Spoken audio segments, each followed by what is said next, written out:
Hi guys, I'm back out. I'm building a spring deadfall today. What I'm going to do is I'm going to show you a quick clip of the end trap so you can get a better picture in your mind while I'm going through the parts and the setup. Through the parts, like any spring trap, spring snare or a deadfall, you've got your spring, your sapling or your branch that you're using as a spring. You've got 2 pegs. These pegs will be going either side of your spring to hold it in place. You've got your support stick. At one end it's spiked. That's what's going to be holding your deadfall up. You want it spiked because it's going to have less friction as it's pulled away rather than flat. At the other end there's I've kind of beaver cut around it, and that's where your cordage is going to be attached to, and that's going to be where it pulls the support stick out. Yeah, and then the trigger mechanism, just a small peg. This peg's going to be driven into the ground with about 1 inch poking out. You don't want too much poking out because as the deadfall comes down, if the whole thing, say that, was poking out, the deadfall would fall and it would stop there. So if the critter was underneath here, which it's going to be, it's probably not going to kill it. It's just going to whack it on the head. So yeah, you only want about 1 inch poking out the ground. And then the trigger piece will kind of sit about like that. The round on round will make a hair trigger. What I've done again, I've beaver cut around here where your cordage is going to be attached from here to your spring.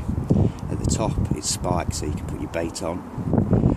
And then I've removed a little bit of material from here, and as it sits like that, you basically just have to put like a little bit of cordage just around here just to hold it in place. But it's a very sensitive trigger and it works really well.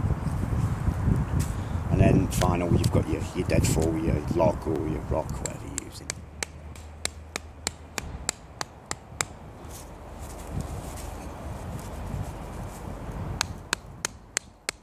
Okay guys, the peg I originally made was a little bit too small. The ground's really soft, so I've just made a larger peg.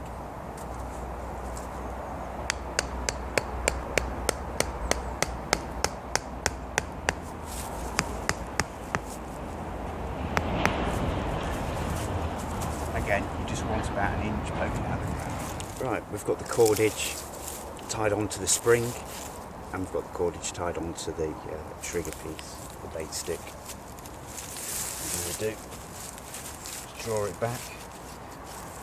On the peg, I've done a little hoop which I put over the peg, slightly bigger than it.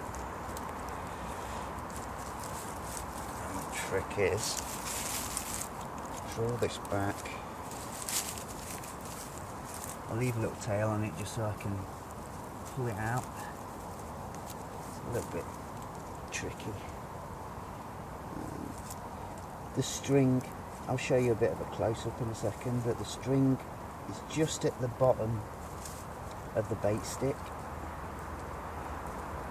And you want to put a little amount of material holding onto the peg. There you go. Like I said, with the round on round, it makes a real hair trigger. Okay, now for the deadfall.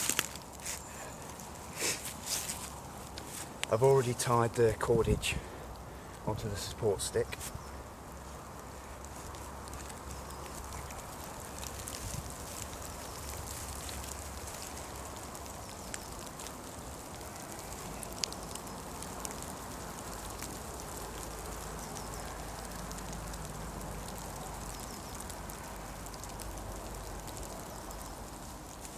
You want to leave a little bit of slack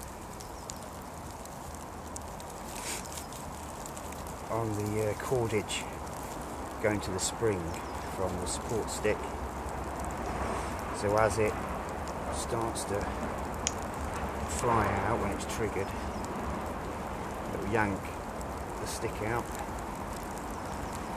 and it'll drop the rock on the critter.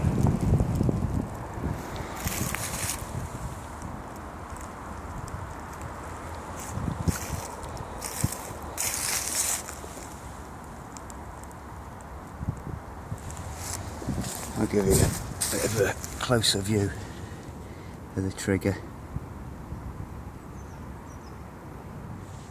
Okay guys, I'll give you a quick demo of the trap.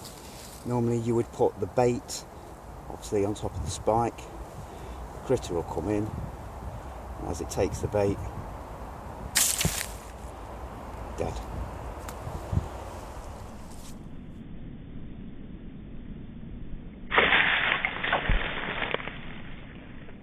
Right, thanks for watching my video. If you enjoyed it, please like, subscribe, or make a comment. Happy trapping and take care guys. Thanks a lot, bye bye.